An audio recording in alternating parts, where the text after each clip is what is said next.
रही थी। इंतजार खत्म हो गया, चूजे बाहर निकलने लगे। डक बहुत खुश हो गई। 6 चूजे बाहर निकले और मम्मी डक के पास आ गए। लेकिन 7वां अंडा अभी तक नहीं फूटा था, जो बाकी 6 अंडों के मुकाबले काफी बड़ा था।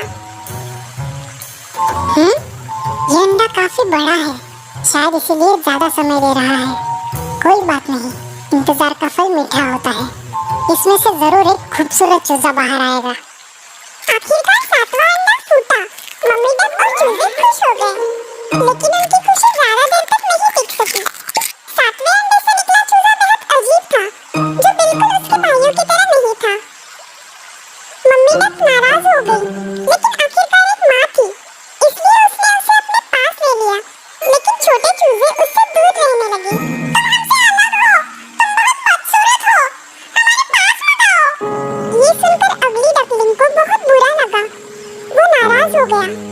मेरे भाई मुझे अपने साथ नहीं खेलने देते। क्या मैं इतना बदसूरत हूँ?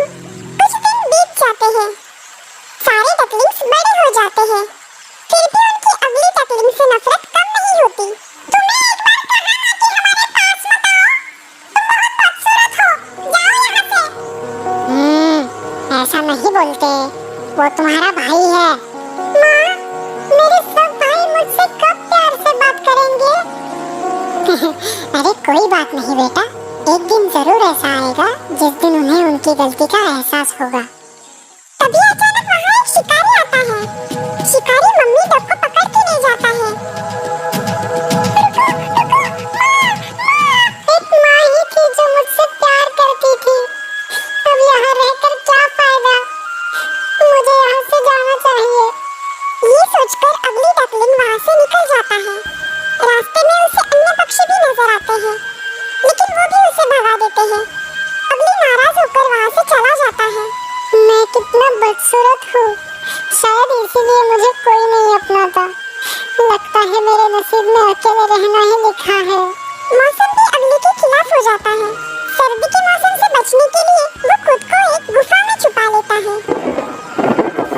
कुछ दिन बीत जाते हैं, अगली बड़ा हो जाता है और आखिर वो उस गुफा से बाहर निकलने का फैसला करता है। अब वो एक खूबसूरत हंस बन चुका है, लेकिन ये उसे मालूम ही नहीं। उसने तालाब के किनारे हंसों का झुंड देखा। वाह, कितने खूबसूरत है ये हंस। अरे भाई, वहाँ पे क्यों खड़े हो? यहाँ आओ, हमारे साथ खेलो।